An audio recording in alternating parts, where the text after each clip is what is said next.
जय हिंद साथियों। अगर आप एमपी पुलिस की तैयारी कर रहे हैं तो आज का वीडियो आपके लिए बहुत इम्पोर्टेंट होने वाला है, क्योंकि पिछले साल इसी टॉपिक से सबसे ज़्यादा प्रश्न पूछे गए थे और इस बार भी पूछे जाने की संभावना है। ठीक है, तो पूरा वीडियो एंड तक ज़रूर देखिएगा, क्योंकि एक एक इन्फॉर्मेशन आपके लिए बहुत इम्पोर्टेंट होने वाली है। तो आज का हमारा जो टॉपिक है वो है वनस्पति विज्ञान। वनस्पति विज्ञान क्या होता है कि विभिन्न प्रकार के पेड़ पौधे और उनके क्रियाकलापों के अध्ययन को वनस्पति विज्ञान कहा जाता है, जिसे इंग्लिश में क्या कहा जाता है? बॉटनी। क्या कहा जाता है? इंग्लिश में बॉटनी कहा जाता है। हमारा अगली लाइन है, थियोफ्रेस्टस को वनस्पति विज्ञान का जनक कहा जाता है। ठीक है, अब थियोफ्रेस्टस को कैसे याद रखेंगे आप? थियोफ्रेस्टस में एक शब्द छिपा हुआ है, फ्रेश। ठीक है, तो फ्रेश क्या होते हैं? फल फ्रूट और फूल होते हैं फ्रेश। ठीक है, जो कि पौधों से रिलेटेड होते हैं। ठीक है, तो थियोफ्रेस्टस को वनस्पति विज्ञान का जनक कहा जाता है। ठीक है, इसके बाद हमारी अगली लाइन है, एकलर ने 1883 ईस्वी में वनस्पति जगत का वर्गीकरण किया था। ठीक है, वनस्पति जगत का वर्गीकरण किसने किया था? एकलर ने किया था। अब एकलर को कैसे याद रखेंगे आप कि एकलर में कलर छिपा हुआ है। ठीक है, कलर, तो जो पौधे होते हैं वो विभिन्न प्रकार के कलर से बने होते हैं। ठीक है, किसी की पत्तियां हरी होती है, किसी की पीली होती है, किसी की लाल होती है, और उसमें कई सारे फूल होते हैं जो कि रंग बिरंगे होते हैं, अलग अलग कलर के होते हैं। ठीक है, तो जो कलर है वो भी पार्ट में डिवाइड करता है एक तरह से। ठीक है, अलग अलग पार्ट में डिवाइड होते हैं कलर। तो वैसे ही वनस्पति जगत को भी कलर, जो एकलर है उसने डिवाइड किया हुआ है। ठीक है, यानी कि विभाजित किया गया है। तो जो एकलर है उसने वनस्पति जगत का वर्गीकरण किया है। ठीक है, चलिए चलते हैं आगे। पादपों का वर्गीकरण। ठीक है, पादपों का वर्गीकरण जो है एकलर ने किया था। ठीक है, तो पादप जगत को एकलर ने क्या किया? दो पार्ट में डिवाइड किया। पहले अपुष्पोद्भिद वर्ग और दूसरा है पुष्पोद्भिद वर्ग। ठीक है, जो अपुष्पोद्भिद वर्ग है वो तीन पार्ट में डिवाइड हुआ है फिर वापस, थेलोफाइटा, ब्रायोफाइटा और टेरिडोफाइटा। और जो थेलोफाइटा है उसे फिर तीन पार्ट में डिवाइड किया गया है, शैवाल, कवक और जीवाणु। ठीक है, इतना समझ में आया। अपुष्पोद्भिद को तीन पार्ट में डिवाइड किया गया है, थेलोफाइटा, ब्रायोफाइटा, टेरिडोफाइटा। और जब फिर थेलोफाइटा वर्ग है, थेलोफाइटा, उसे फिर तीन पार्ट में डिवाइड किया गया है, शैवाल, कवक और जीवाणु। इसके बाद पुष्पोद्भिद वर्ग आता है, जिसे दो पार्ट में डिवाइड किया गया है उन्होंने, एक नग्न बीजी और दूसरा आवृत बीजी। ठीक है, जो आवृत बीजी है उसे फिर दो पार्ट में डिवाइड किया गया है, एक बीजपत्री और द्विबीजपत्री। ठीक है, इतना समझ में आया। चलिए चलते हैं आगे। जो थेलोफाइटा है, थेलोफाइटा यह वनस्पति जगत का सबसे बड़ा समूह है। थेलोफाइटा जो है वनस्पति जगत का सबसे बड़ा समूह है। समूह के पौधों का शरीर सुखाए होता है। ठीक है, इसका अर्थ होता है कि जो पौधे होते हैं वो जड़, तना एवं पत्ती आदि में विभक्त नहीं होते हैं। ना इनकी जड़ें, मतलब जो जड़ होती है, जड़, तना और पत्तियाँ, आपको ये मतलब डिफरेंट डिफरेंट पार्ट में, अलग अलग पार्ट के रूप में दिखाई नहीं देते हैं। ठीक है, इसे ही सुखाए बोला जाता है। ठीक है, सुखाए, सुखाए कहा जाता है। ठीक है, आपको इंग्लिश में थैलस देखने को मिल जाएगा। चलिए चलते हैं आगे। जो थेलोफाइटा है उसे तीन पार्ट में डिवाइड किया गया है। पहला है शैवाल। ठीक है, शैवालों के अध्ययन को क्या कहा जाता है?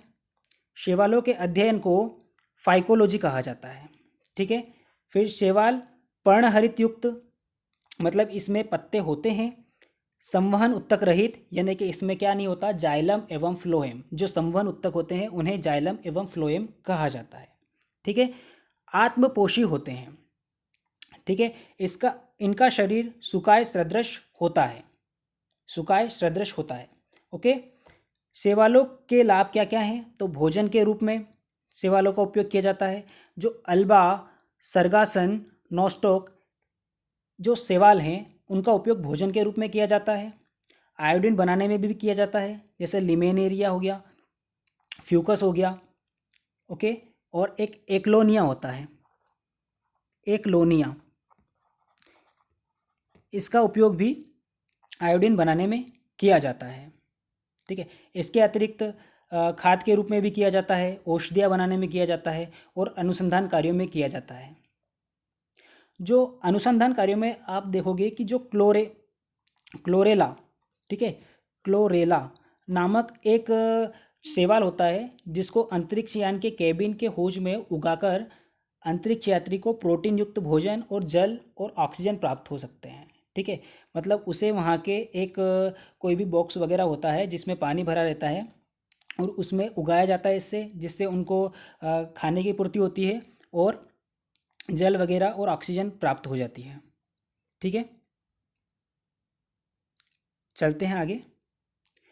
कवक, इसके बाद हमारा अगला टॉपिक है कवक। इसका अध्ययन को कवक विज्ञान कहा जाता है, ठीक है, जिसे इंग्लिश में माइकोलॉजी कहते हैं, ठीक है। माइकोलॉजी, माइकोलॉजी कहा जाता है। कवक पर्णहरित रहित होते हैं, ठीक है, संवहन उत्तक रहित होते हैं, मतलब इनमें ना तो पर्णहरित पाया जाता है और ना ही संवहन उत्तक पाए जाते हैं, यानी कि जाइलम और फ्लोएम इनमें भी नहीं पाए जाते हैं। इनकी कोशिका भित्ति काइटिन की बनी होती है। कोशिका भित्ति का मतलब जो होती है वो पौधों में पाई जाती है, जंतु जो कोशिकाएं होती है उनमें नहीं पाई जाती है, केवल पादप कोशिकाओं में पाई जाती है, तो ये काइटिन की बनी होती है।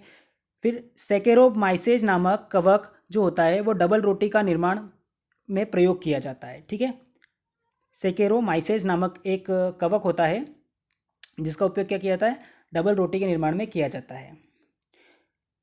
कवों के कारण पौधों में अनेक प्रकार के रोग उत्पन्न होते हैं, ठीक है, जैसे क्या सरसों का सफ़ेद रस्ट हो गया और गन्ने का लाल अपक्षय हो गया, ठीक है। तो ये ऐसी जो फसलों में जो बीमारियां होती है वो किसके कारण होती है, तो वो कवक के कारण होती है।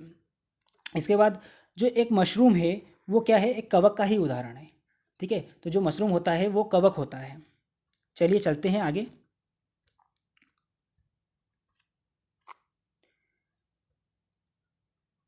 पौधों में कवक द्वारा होने वाले प्रमुख रोग कौन कौन से हैं, ठीक है।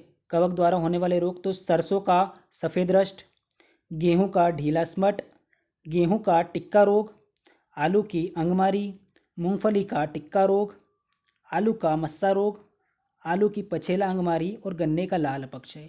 ये सभी जो रोग हैं वे किसके द्वारा होते हैं, कवक के द्वारा होते हैं और पौधों में होते हैं, ठीक है। पौधों में कवक के द्वारा ये जो जितने भी मैंने यहाँ पे बताए हैं ये सारे रोग कवक के द्वारा होते हैं। आपको एक और इन्फॉर्मेशन देनी थी कि जो एफ्ला नामक विष है वो भी कवक से ही बनते हैं, ठीक है। एफ्ला नामक विष, एफ्ला विष, ओके।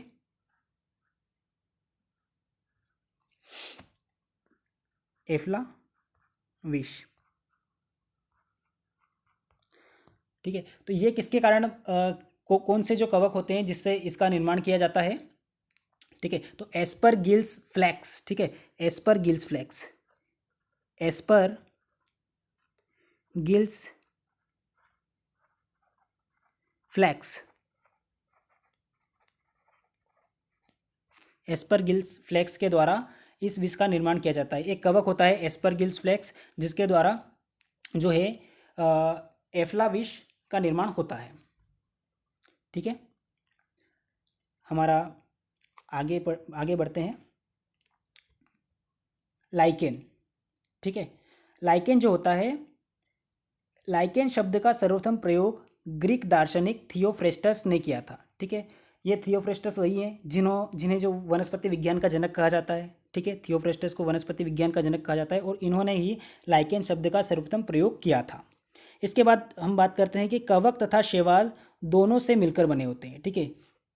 जो लाइकेन होते हैं वो क्या होते हैं, कवक और शैवाल दोनों से मिलकर बने होते हैं। इनमें कवक तथा शैवालों का संबंध परस्पर सहजीवी जैसा होता है, मतलब कि जो कवक होते हैं जल खनिज लवण विटामिन जो होते हैं शैवालों को देते हैं, ठीक है। जो कवक होते हैं, कवक वो क्या करते हैं, शैवालों को क्या देते हैं, जल, खनिज, लवण देते हैं इनको। और फिर जो शैवाल होते हैं वे प्रकाश संश्लेषण की क्रिया करके, शैवाल प्रकाश संश्लेषण की क्रिया द्वारा कार्बोहाइड्रेट का निर्माण कर कवकों को देते हैं। ठीक है, ये जो शैवाल होते हैं फिर प्रकाश संश्लेषण की क्रिया करते हैं और फिर वापस कवक को कार्बोहाइड्रेट दे देते हैं। तो कवक एवं शैवाल के बीच इस तरह के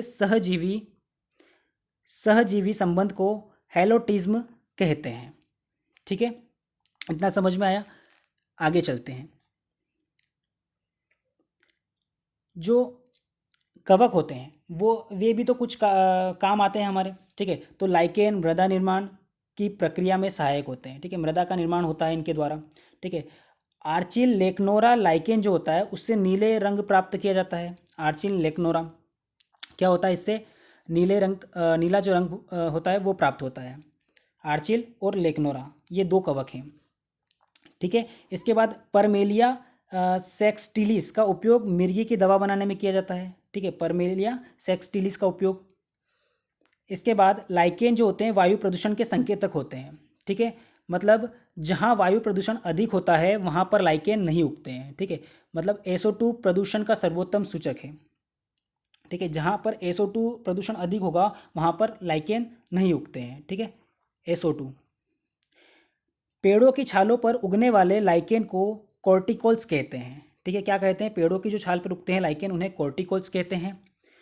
और एक चट्टानों पर उगने वाले लाइकेन को क्या कहते हैं, सेक्सिकोल्स कहते हैं। ठीक है, जो चट्टानों पर उगते हैं ना, चट्टानों पर, उन्हें क्या कहा जाता है, सेक्सिकोल्स। सेक्सिकोल्स कहा जाता है। इसके बाद बात करते हैं कि लाइकेन का उपयोग इत्र बनाने में भी किया जाता है। ठीक है, अब इनके अतिरिक्त कुछ ऐसे मतलब जो लाइकेन भी होते हैं जिनका उपयोग डायरिया या फिर हाइड्रोफोबिया, पीलिया और काली खांसी आदि जो रोग होते हैं इनकी दवाओं मतलब दवाएं बनाने के लिए भी इनका उपयोग किया जाता है। चलिए चलते हैं अब आगे प्रश्नों की ओर। हमारा अगला पॉइंट है जीवाणु बैक्टीरिया। ठीक है, तो जीवाणु की खोज पोलैंड के एंटोनी वॉन ल्यूवेनहॉक ने की थी। ठीक है, एहरेनबर्ग ने इन्हें जीवाणु नाम दिया। ओके, तो एहरेनबर्ग ने भी इन्हें 1829 ईस्वी में नाम दिया था। 1829 ईस्वी में नाम दिया था। ठीक है, राइजोबियम तथा ब्रेडी रेजोबियम जो जीवाणु होते हैं, ये जीवाणु की जातियाँ होती है। ये लेग्यूमिनेसी के पौधे की जड़ों में रहती है। ठीक है, लेग्यूमिनेसी कुल जो मटर का पौधा होता है वो लेग्यूमिनेसी कुल में आता है और इसी की जड़ों में क्या होता है, राइजोबियम और ब्रेडीरोजियम। ठीक है, राइजोबियम और ब्रेडी रेजोबियम जो होते हैं ये जीवाणु इनके मटर की जो जड़ें होती हैं उनमें पाए जाते हैं, मतलब स्वतंत्र ही पाए जाते हैं। ठीक है, तो ये वायुमंडल में N2 का स्थिरीकरण मतलब करते हैं। ठीक है, मतलब क्या करते हैं ये N2 का स्थिरीकरण नाइट्रोजन का। ठीक है, फिर एजोटोबैक्टर, ठीक है, क्लोस्ट्रीडियम जीवाणु की कुछ जातियां हैं जो स्वतंत्र रूप से मिट्टी में निवास करती है। कहाँ पर निवास करती है, मिट्टी में। और यह मिट्टी के कणों के बीच स्थित वायु के नाइट्रोजन का स्थिरीकरण करती है। अब मिट्टी में नाइट्रोजन का स्थिरीकरण कौन करता है, तो एजोटोबैक्टर और क्लोस्ट्रीडियम। ठीक है, फिर चर्म उद्योग में चमड़े से बालों और वसा हटाने का कार्य भी जीवाणुओं के द्वारा किया जाता है। ठीक है, तो चर्म उद्योग में भी किसका, जीवाणु का उपयोग होता है। चलिए चलते हैं आगे, ब्रायोफाइटा। ठीक है, ब्रायोफाइटा जो होता है इस समुदाय को वनस्पति जगत का एम्फीबिया वर्ग भी कहा जाता है। ठीक है, इस समुदाय के पौधे मृदा अपरदन को रोकने में सहायक होते हैं। मृदा अपरदन को रोकने में सहायक होते हैं। ठीक है, स्फेगनम इसका एक उदाहरण है। और जो स्फेगनम होता है मांस का प्रयोग, जो स्फेगनम मांस है इसका प्रयोग ईंधन के रूप में किया जाता है और एंटीसेप्टिक के रूप में भी इसका प्रयोग किया जाता है। ठीक है, दो रूपों में इसका प्रयोग किया जाता है। किस किस में, तो एक तो ईंधन के रूप में और दूसरा एंटीसेप्टिक के रूप में किया जाता है। जो ये स्फेगनम है, आपको इसके बारे में एक फैक्ट जानकर हैरानी होगी कि ये अपने जो भार है स्वयं का, ठीक है, उससे 18 गुना अधिक पानी सोख सकता है। ठीक है, इसलिए जो माली वगैरह होते हैं ये पौधों को एक स्थान से दूसरे स्थान पर अगर ले जाते हैं, ठीक है, रोपण के लिए, मतलब एक पौधा है उसको यहाँ से उखाड़ा और कहीं और अगर उसका रोपण करना है तो वो बीच में सूख सकता है, तो इसके लिए क्या करते हैं, जो स्फेग्नम मास है उसका प्रयोग करते हैं उनको सूखने से बचाने के लिए, क्योंकि इसमें पानी बहुत अधिक मात्रा में होता है। और जो ब्रायोफाइटा होते हैं, ठीक है, तो इनमें जाइलम एवं फ्लोएम का पूर्णतः अभाव होता है। जाइलम एवं फ्लोएम का क्या होता है, पूर्णतः अभाव होता है। चलिए चलते हैं आगे। टेरिडोफाइटा, ठीक है, टेरिडोफाइटा क्या है, इस समूह के पौधे जंगलों एवं पहाड़ों पर अधिकता से पाए जाते हैं, ठीक है, मतलब ये जो पौधे होते हैं नमी छायादार स्थानों पर होते हैं और जंगलों एवं पहाड़ों पर भी अधिकता से पाए जाते हैं। पौधे का शरीर जो होता है जड़ तना शाखा पत्तियों में विभेदित रहता है, ठीक है, जो पौधे हैं उनका जड़ जो पार्ट में डिवाइड होते हैं ये, ठीक है, मतलब क्या होते हैं, पौधे का शरीर जो होता है वो जड़ तना शाखा एवं पत्तियों में विभाजित रहता है। पौधे बीजाणु जनक होते हैं। बीजाणु जनक का क्या मतलब होता है कि जो पौधा होता है उसमें एक ऐसा थैला बना होता है, ठीक है, उसमें मतलब एक खुद की थैली बनी रहती है या पेटी बनी रहती है जिसमें बीजाणुओं को इकट्ठा करता है, ठीक है, बीजाणुओं को जन्म देता है। और जब वो थैली फटती है, ठीक है, जब वो फटती है तो कहीं मिट्टी में और कहीं हवा में और खाने में वगैरह में ये जो बीजाणु होते हैं ये फैल जाते हैं और वहाँ पर फिर क्या करते हैं, टेरिडोफाइटा जो होते हैं वो उगते हैं, ठीक है, तो ये बीजाणु फिर क्या करते हैं, फिर उग जाते हैं। तो इस प्रकार बीजाणु जनन इन पौधों में होता है, ठीक है। इस समुदाय के पौधे में संवहन उत्तक पूर्णतः विकसित होते हैं। संवहन उत्तक यानी कि जाइलम और फ्लोएम, परंतु क्या होता है, जाइलम में वैसेल नहीं होता है और फ्लोएम में सहकोशाएं नहीं होती है, ठीक है, मतलब जाइलम में वैसेल नहीं होता है और फ्लोएम में सहकोशाएं नहीं होती है, ठीक है। अब चलते हैं आगे। इसके बाद हमारा जो टॉपिक है वो पुष्पोद्भिद या फूल वाला पौधा, ठीक है, पुष्पोद्भिद पढ़ेंगे जो कि हम अगले लेक्चर में पढ़ेंगे, ठीक है। जब तक के लिए टेक केयर, बाय बाय, जय हिंद। अगर आपको वीडियो अच्छी लगी हो तो प्लीज़ लाइक कर दीजिएगा और चैनल पर नए हैं तो चैनल को सब्सक्राइब कर दीजिएगा। मिलते हैं अगली वीडियो में।